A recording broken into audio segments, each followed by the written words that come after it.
Want to stop juggling spreadsheets, calendars, and a dozen apps just to run your rentals? Lodgify makes it easy. It's an all-in-one toolkit for hosts. Build a direct booking website, automate guest messaging, and keep all your channels in sync. Running your rental business your way has never been simpler. And for Good Morning Hospitality listeners, you can get 20% off any yearly plan with code GMH20. Just check the link in the show notes to get started today. Set and everybody, we are live. Good morning. How is everybody doing? We are live from all over the world, by the way. So as you can see, it's a little bit different today. Yes. My background is different, but also Steve looks a little different. Steve, you have to tell everybody, why are you wearing what's up with these glasses? All right. So we talked about this a little bit last time, and a couple people asked me about it. These are the Ray-Ban Meta glasses, and I'm currently streaming our podcast live, so you can see the behind the scenes of what I'm looking at over on Instagram at the Hospitality Mentor. Go to IG. Very cool to see people connecting, and I can hear people joining. So it's a little distracting. Got to figure out how to turn that part off. But I think it's a cool new way to be able to show things and kind of be in the moment. So I'm not like holding up my phone at you going live. I'm still able to have a conversation with you. And it is a lot of fun to see this and what is going on here. Yeah, no, it's super cool. I mean, it's funny. We joined and I was like, wait a second. Did we get glasses? Didn't get glasses. These are fake. I'm not needing prescriptions yet, but it is fun to be able to play with new technology and just test different ways of connecting with people. And it's a great thing. I'm enjoying it. But you're in a different place too. You said what happened? You for the first time ever. What happened? Everybody's gonna know my story for the first. So first of all, I am in Costa Rica. I've been in Costa Rica for a couple of days, almost a week now, and I was supposed to fly back last night, and there was just crazy traffic, and I didn't make the flight. And by the time I got to the airport, there wasn't even anybody to check in my bags. So I was like, well, universe, I hear you. I guess I'm coming back tomorrow. So luckily, that is at least a plus as far as being mobile on the road. And yeah, so it was good that I was able to kind of switch things around, and this is what we're doing. So I still have my jungle hair, just in case anybody's like keeping track. Okay. Don't I see you? You're like, okay, all right. We all know about the hair. I know when you go rustic, it's curly hair when you go rustic to these beautiful hotels all over the world. Totally. So for the first part of this trip, I was staying at the Andas Papagayo, which by the way is fantastic.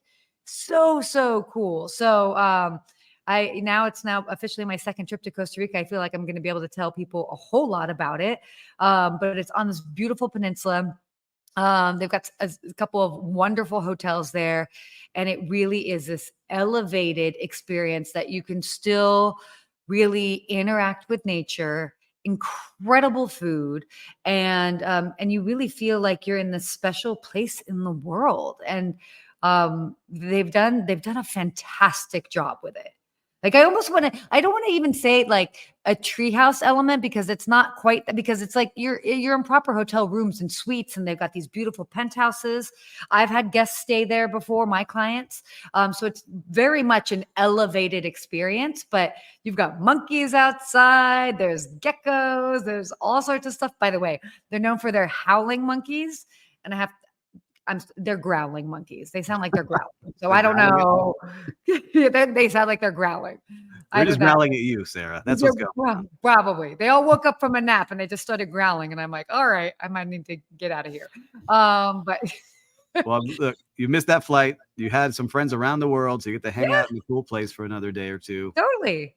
And we get to do the show again from a remote location. We do. So get to tell everybody. But for anybody that ends up joining us, please let us know where you are joining us from. Always fun. Maybe it's someplace exotic and cool. Maybe it's your home and it's still exotic and cool. Yeah, I would love to see that. And I'm going to say that I got to make one announcement before we get into our show here. Please make one all announcement. The announcements. July 10th, 1 week from today, is my next networking event at the Mayfair House Hotel and Garden in Coconut Grove. We have over 100 people signed up already that are going to be there for networking and fantastic hospitality professionals. You never know who you're going to meet in these things. So I love getting awesome people together in a room. And so if you haven't been there yet and you haven't been to any of the networking events, make sure to come July 10th, get your tickets over on thehospitalitymentor.com. Would love to see you. Ooh, now you're making, okay. Yes. By the way, sounds awesome. I'll see if I can make it myself because that would just be fun. Yep. Alan, Milwaukee. Alan, good to see you, man. Milwaukee is very exotic. I gotta get up there. I haven't been there yet. I have not been there, so it's definitely exotic to me. There we go. So, hi, Lou. Where are you joining us from this week? Always like to hear. And so what's funny, it was over on the live stream. I got Will Slickers, I think, joined on the live stream over on the Meta Ray-Bans. So he was just checking in. He's like, are you guys actually going live? We are live and here. Good to see you over there, Will. In action.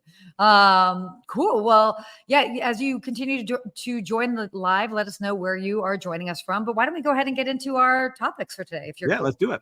Let's do it. Okay, so first topic, and ironically enough, I happen to be at a Hyatt property, but Hyatt Hotels corporate, they have actually acquired, they're announcing a new acquisition of Me and All Hotels brand. It's pretty exciting for them. The Me and All Hotels brand, for those who don't know, very much an urban lifestyle hotel brand. They've got 6 hotels and over 1,000 rooms across Germany. It's what this is representing for Hyatt is that they're currently experiencing this really record growth. And they've got 129,000 rooms in the pipeline, expanding into Europe and then other developments and acquisitions. So this is great to see. No, it's amazing to see. And we've talked about some of the other hotels that are buying brands, right? We talked about the other Hilton and Marriott. Yep. And so I think Hyatt looks around, they're like, all right, what are we doing?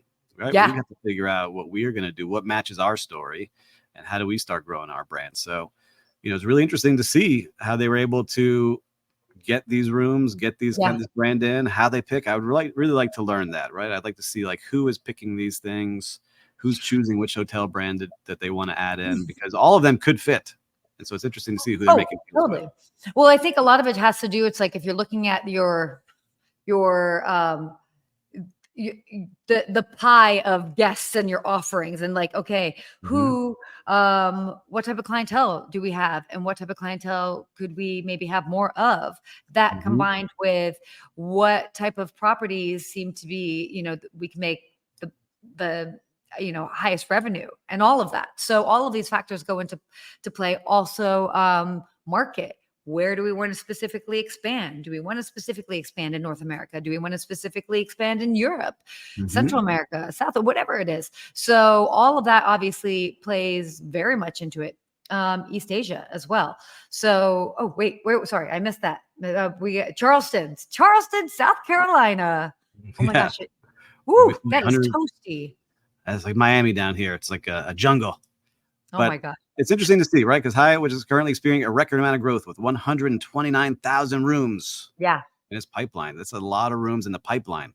That is a lot. They already have. It's just amazing how many more hotel rooms keep getting added to these companies and how many people are still traveling, right? We're going to talk about this later, but it's just amazing to see how many people are staying in these hotels. But it's great to see, which I love this because this kind of ties into our next topic. And this was not, by the way, planned by any means. Every week when we're going through and we're choosing these topics, it's really based on what's recently been shared online in and around the world in regards to travel and hospitality. Also, so we've talked about this before. We are all big fans of hotel rewards programs, and a new report that was conducted by Wallet Hub was basically ranking the top hotel rewards programs. So we know we've talked about Marriott, we've talked about Hilton, we've talked all of the different ones. And the number one for 2024 is World of Hyatt. So this is not sponsored by Hyatt by any means. Even though there seems to be a lot of synergy. But that's great. I mean, they basically have 20 metrics when they're looking at these hotel programs. But World of Hyatt really ends up offering the most money, so the most value in rewards value. So per $100 spent, it's about just shy of $15 in rewards value for $100 spent. So that's pretty cool. It's very cool. I love seeing that. Again, we've talked about the rewards program so much, and these big companies really driving the loyalty programs. Totally. For the listeners and viewers out there, which programs are you a part of? Are you part of Marriott, Hyatt, Hilton, all of them? Which ones are you in? And by the way, for reference, some of the other high-ranking loyalty rewards programs, Wyndham, Wyndham Rewards, Sonesta Travel Pass, Marriott Bonvoy, Hilton Honors, Choice Privileges, and then IHG One Rewards and Best Western Rewards. So, I mean, you got the big, I don't know how many that is, however, the big 8 here, however many. Yeah, the big, we'll say top 10. Top 10, exactly. Top 10, all inclusive. Love. Oh my gosh. But I don't know. It's interesting because I even just did a segment talking about summer travel and trends. And every time I do a TV segment, there's always a question. It doesn't matter what I'm talking about. Travelers want to know, how can I save money? And there's so many different ways that one can save money. Obviously, we are a book direct sort of family over here. But the other thing that I always stress is like, join loyalty and rewards programs. It's ideal if you can choose a brand and stick with it, but sometimes that doesn't happen. But wherever you go, join their loyalty and rewards program. Even if you don't stay at them a lot or you don't fly with them a lot, just do it because you can always bank up those rewards for future trips. What's amazing is that now, like we talked about purchasing of all these hotels, there's so many great brands within these larger brands now that you can be loyal to a Marriott because you have all these different places to stay, and a Hilton and a Hyatt. Now they're all adding cool places. Totally. And Intercontinental, they're making a big push too. I was reading about them. They're adding more and more hotels as well, and their loyalty program is very good. They're trying to really push that and get people to join and get back on the scene as being a premier company. Well, it's great. And again, so Alan just asked, is it price or value when booking? Wait, I think it's a mix of both. I like, Alan, when I see the value, like what am I going to get when I pay this $500 a night for this property, right? Or $600. Because like when I went to Universal Studios, we talked about this last week. I switched hotels to go over to the Portofino Bay Hotel because they gave me, I have it on my desk, these passes that gave me all inclusive rides, right? So it was worth not waiting in line at Universal and staying at that hotel. That was like a $1,000 value that I would have had to have paid. So I look at value versus price. Yeah, I think most people. Well, it depends. I think people. If you're on a budget, if you're on a budget, I get it. Like I stayed at the Value Resort too because I was on a budget those first 2 days. Sure, of course. I had a great time. So I think price kind of gets you in the ballpark, and then so price is what you use to get you in the ballpark, and then value is the determining factor of why you choose A versus B. Yeah, did you feel good about spending your money? Did you feel like, all right, I don't feel like I was ripped off spending that. I felt like it got way more than I should have for what I paid for. And when I feel that, that's when I'm always going back to those places. Agree completely. So great question, Alan, by the way. That's awesome. And I love Preston is driving. Oh my gosh. Yeah. Preston, I just watched the video on these self-driving Teslas. Did you have the self-driving package, Sarah? Like where it drives itself? Yes, I have been self-driven in my car. So cool. It's scary. I feel like it's scary. It was a little, I also tried it for the first time on Sunset Boulevard and had it make a left-hand turn across traffic. So, I went all in. I was sidetrack. Tangent alert. Tangent. We're going off on a tangent here. We are going on a tangent. Anyway. So Alan, follow-up question from Alan. Loyalty programs create the value?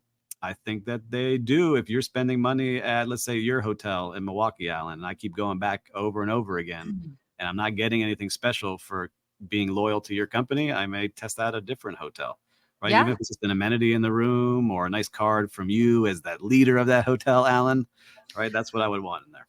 Well, I think also with the loyalty programs, the idea that you're like earning points or rewards for future trips, that creates value. And especially when you're like, oh, I know I'm going to be able to, like, with X number of stays or X number of dollar spends or whatever it is, I'm going to be able to use this to like get a trip for free, like that's definitely value. So, and I would say like even like the smaller hotels, and maybe you're not part of a bigger brand, and yes, this costs money. There's certain things on your properties that don't cost all that much money, right? Like my favorite things to give away at resorts are cabanas or poolside beds or Yeah. a bottle of Prosecco that we know costs us $9 but sells on the menu for 48, right? Yeah. There's things that we can give away that aren't going to crush us when we're doing some of these loyalty programs. I'd like to actually acknowledge the fact that, Steve, you said the things that I like to give away at hotels, but Well, it's those are my true. go-to. Those are my go-to because, all right, that cabana sitting empty is going to cost me $5 to replace the towels and some of the sodas in that fridge. But for that person that was going to pay $500 for that cabana, it's like life-changing for them. Right. Completely. No, you bring up such a valid point because I've talked about this before as far as even just giving that sense of empowerment to your employees. Like, let's say you've got your front desk agents, let them know the parameters in which they can play in of the things they can give away, whether it is a complimentary welcome drink, whether it's they hear guests are coming in and they find out last minute that they're there for an anniversary. Let them know that they can make the executive decision to send a bottle of champagne to the room, whatever that is. It's simple. And doing that obviously pays dividends in regards to your guests because they feel so special. Your employees feel empowered and they feel like they're taking a sense of ownership, not only in the interaction, but their sense of ownership in the property. And so that's really a win-win. I mean, really, I've seen that doesn't happen at every property, but any property I've worked at, it's made such a difference. Yeah, I love it. And so if you're out there listening, make sure to do that with your team because that's how you create that true value and loyalty. Totally. Yeah. I had to take off the glasses, guys. I'm sorry. It was too distracting. I have to figure out how to turn it off. It was saying someone's joining, someone's leaving you a message, someone's liking. I couldn't focus on you, Sarah. I wasn't having that connection. That's hilarious. All good. We'll figure out a way to make meta happen. Oh, lovely. Kay Frederick joining us. Thank you, Kay. Hopefully you'll chime in with some of your thoughts here in regards to our topic. So this I thought was interesting. We always love to do ruffle some feathers, and there's no ruffling feathers. But U.S. cities where you'll pay more or less for hotels versus Airbnbs. Oh yeah, this is a fun one that we pulled up today. This is a fun one. I like this topic. I mean, I really like it just because, I mean, I'm a fan of. Anyway, there are so many different ways. Look at the city, though. Can I do the top U.S. cities where hotels cost more than Airbnbs? Yeah, let's do this. Are you still watching, Alan? Because number one city where hotels cost more than Airbnbs is Milwaukee, Wisconsin. Alan, exotic Milwaukee. Yeah, the hotel average in Milwaukee is $350 a night, versus the average Airbnb is $138. And then rounding out the top five is Chicago, Illinois, being these are the most expensive over Airbnb. So Chicago, Omaha, Nebraska, Cleveland, Ohio, and Charleston, South Carolina. Ooh, so those are the top five cities where hotels cost more than Airbnbs. Oh, there you go. Lou even coming to us live from Charleston. So this was fun. Yeah. All right. So why don't you give us the top U.S. cities where Airbnbs cost more than hotels? Ooh, Wisconsin coming in again. Number one, Madison, where the average Airbnb costs about $224 a night. That's a college town, right? Yeah, Madison, Wisconsin is the college town. So yeah, and then the hotel average is $167 a night. Then you've got Tucson, Arizona, Bakersfield, California, Jackson, Mississippi, and Scranton, Pennsylvania. This one is Scranton. Yeah, The Office? Maybe because The Office was filmed there? I was about to say totally it's The Office. Like I was definitely thinking of that. But I mean, yeah, it's interesting because it's there. I mean, you've got Grand Rapids, Michigan, Baton Rouge, Louisiana, Colorado Springs. They're also on the list as well. I mean, you're seeing there. It may not necessarily be the main city, the main hub, but just off of that. But yeah, like the secondary city, secondary markets, even though Charleston's not. Well, look, it's interesting to see because it shows like that value. And I could see where there's times that you and I stay in hotels. There's other times we stay in vacation rentals. It's all a matter of what you're doing, but it's fun to see what's happening. Cause in my hometown, they're averaging out like kind of equal. So Airbnb in Miami Beach was like the cheap option. Now it's not. It's all kind of coming up together. So again, demand. You have all these hotels being created. You have all these vacation rentals created. All the people traveling. Just a whole bunch of different ways to do it. It's incredible. And again, at the end of the day, we just are happy for people to be traveling, because when they're in these destinations, regardless of where they are laying down their heads at night, that means they're in our respective cities, destinations, markets, they're spending money. And also, if, even if you own a hotel, you can still attract people to come to your property to have a meal, to have drinks, so you can make it an experience. So I don't know. There's so much going on. I like seeing this. Well, for the viewers out there, which do you prefer when you travel? Is it Airbnb? Is it hotel? Do you look at both, or is you not even looking at one or the other? I'm curious to see. Let us know when you're watching this. Yeah, let us know. All right, let's go ahead, switch gears, talk about travel. We happy day before the 4th of July tomorrow. Yeah. I mean, do you have any fun plans, by the way, with the family? I'm very lucky that I live in a condo building. You've been here. Yes. And we have a new management company. They're putting on a whole event of party, fireworks, DJ, doing artwork with the kids, like all these activities. So I think I've got our day planned. If the weather holds, I'm very excited to see. I love 4th of July. To me, it's like, very Americana, like the traditional stuff that I did growing up, and playing with sparklers, and having kids now makes it even more fun to see them go through it. So fun. I mean, it is a great holiday, and it's like, and wherever you can kind of celebrate, and in whatever way, like there's so many great things. So being that we are on the precipice of the 4th of July. Wow, there you go. Big word. Big word, Sarah. Big word Wednesday. The Georgetown brain. You see it? Came on. We got that Georgetown knowledge dropping right now. Anyway, wow. Totally kidding. So considering that we're on the precipice of this big holiday, and we talked about it briefly last week, the busiest day ever that TSA had recorded in the US was June 23rd. It was a Sunday, where they had just barely hit 3 million travelers in a day. And they're expecting to surpass that at some point this weekend. Over the course from basically June 27th to July 8th, they're expecting 32 million travelers to go through U.S. airports. And that would be, just for frame of reference, a 5.4% increase over 2023 from last year. So they're expecting it to be the busiest summer holiday, Independence Day holiday yet. And what's even more wild too is that AAA is expecting 70.9 million Americans to go at least 50 miles in their car. So altogether, you're going to have 100 million Americans traveling somewhere. Right. I think we have 300 million Americans in this country. So more than a third are going to be traveling. It's pretty wild and exciting to see what's going on. Oh, you just did some hot math on that. You're right. So more than a third of them. Damn, there you go. You got your fresh stats from right here from Steve Turk. Florida State University brain. All right. We got it. That's all. Too funny. But that's a lot. I mean, again, this is such a peak time and a special time for summer. And whether, again, no matter how people are celebrating, they're just they're getting out, whether they're doing road trips, whether they're flying somewhere. But it's great to see. I mean, people are taking advantage of the summer to connect with their families. Yeah. And something about travel, I saw it this morning, and there's a big hurricane going on in the Caribbean that's going to hit our friends in Jamaica here shortly. Okay. I'm sad about, because I've been through a terrible hurricane that destroyed everything I owned. And so I'm very, I feel bad for the people going through it because it's a Category 5 hurricane. But I saw the general manager of the Sandals Resort in Jamaica. I got to see what's going on. I'm going to send you this video. Gave a speech to all the guests that were there because it happened so fast. He has a hotel filled with guests and they can't get out.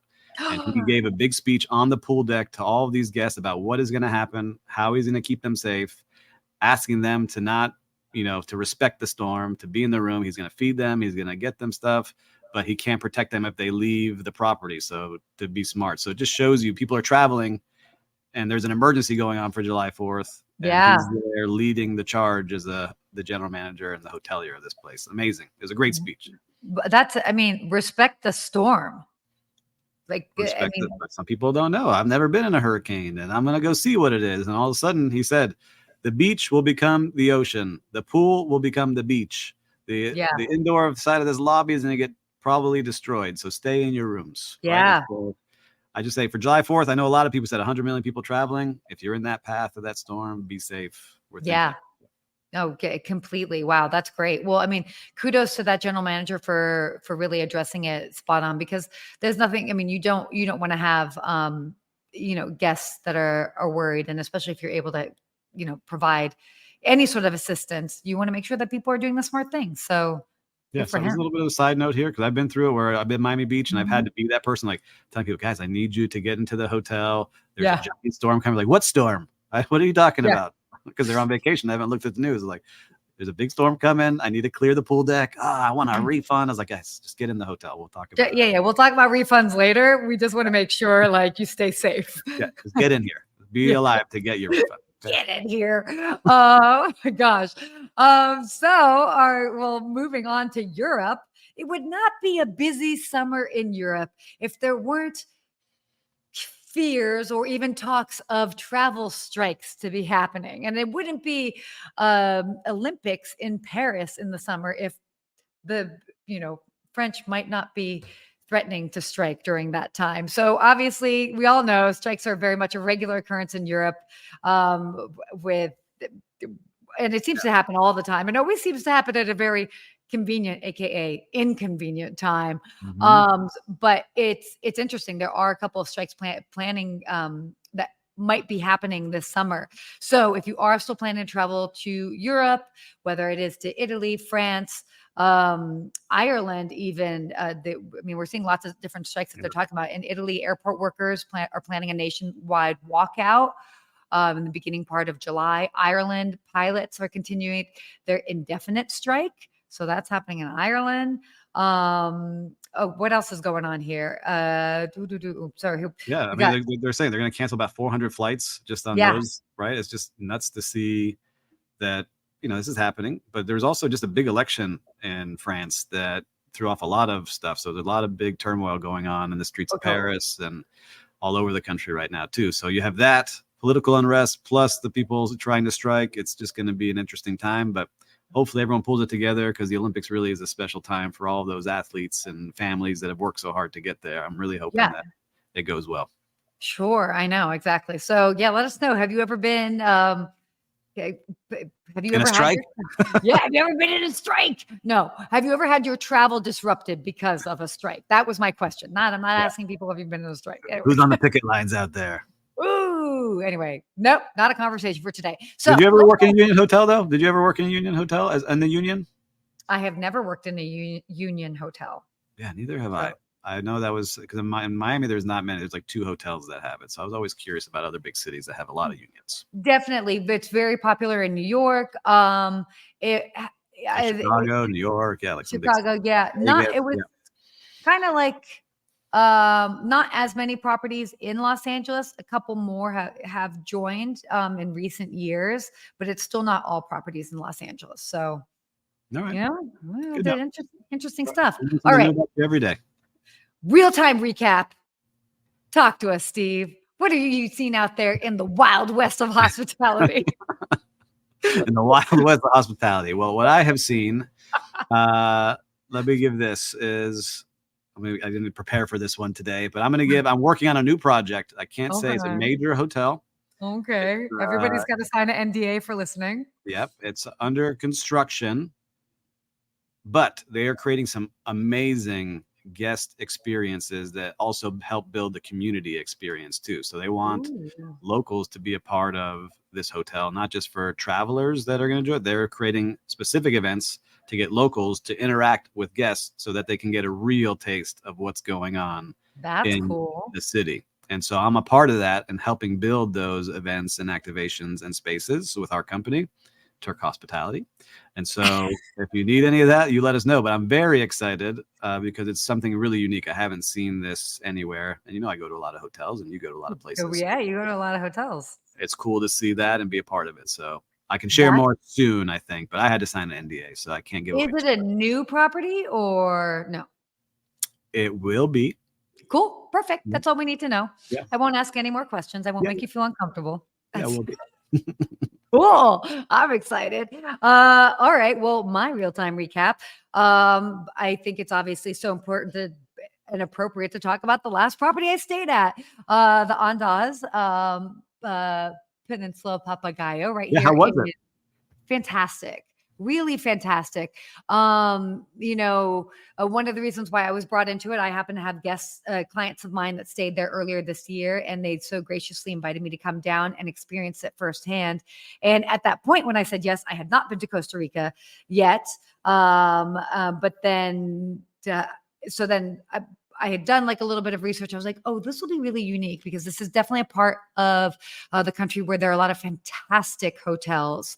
And so I wanted to at least come and experience it because I know that there's a lot. I mean, 2024, Costa Rica was named Destination of the Year. So, I've never been. I want to go so bad. You would love it. By the way, this property is fantastic for if you're traveling with family and kids. So many great activities for them, for the whole family. So many options, and culinary options as well on site. Like it really is fantastic and special. And it just is. It's that what I like. It's the type of hotel experience that I like, where it's this sort of like comfortable luxury. So it's not necessarily rigid or stuffy, but it's definitely an elevated experience. But you really get to experience the destination that you're in, and there's so much culture and flavors and people. And so, highly recommend it. Definitely put it on your radar. If anybody has questions, DM me. But they really knocked it out of the park, and I would come back again in a heartbeat for sure. So right. You're gonna have to book it for me. I have to set this up. Oh, I'm gonna have to book it for you. I'll make that happen. Cool. Well, we do have our hospitality quote here. Are you able to add it, or would you like me to add it in the comment section? Why don't you add it in the comment section? I'll read it as you're adding it. How about that? Perfect. Done. All right. The most important thing you can do is make the distinction between customer service and guest hospitality. You need both things to thrive, but they are completely different. And that is from Danny Mayer. Yeah. Good old Danny Meyer talking about Yeah. No, I love that. It's the difference between, because we've talked about this, like the difference between customer service and guest hospitality. I mean, you're taking it really to the next. By the way, Steven Sinclair, Bounty. If you guys are looking for solutions regarding your lost and found, got to reach out to Steven Sinclair. Wow, I just gave you a whole plug, Steven. Yes, that's all I'm it's worth checking out. I got to meet with Steven. He showed me a lot of cool things on it. Super cool. The next frontier in Lost and Found. Anyway, but the difference between customer service and guests, I mean, again, it's a feeling. That's what the difference is. It's how you're making people feel. So yeah, there you go. We've got it right here. So we are in the feelings business, and I don't know about you, but I'm okay with it. I love it. I think you hit it right on the head. It's a great quote, and I love his book. If you haven't got his book, Setting the Table, go get it. It's a great read. It is a great read. He's done some really interesting things in the restaurant space that really apply to so many aspects of hospitality. So definitely a fan of that. A classic, really, as far as that book is. But have we? I did it again. I did the ooh-wee again. That's your sign off. I think we're going to make that your sign off moving forward is ooh-wee. Have a good week. Ooh-wee. What a great show. This is good. We covered a lot. It was great. We tested out some new technology, which I'm going to go back and see. A lot of people started watching, but it was annoying me in my ear. So I got to figure that part out. Got to come to you live from different locations. Like, cool. Keeping it fresh every week. Well, we'll bring some more information to you next week. If you haven't yet, make sure to subscribe, send this to somebody if you think they can learn something from this episode. Totally. And we'll see you next week. See you then. Bye. Want to stop juggling spreadsheets, calendars, and a dozen apps just to run your rentals?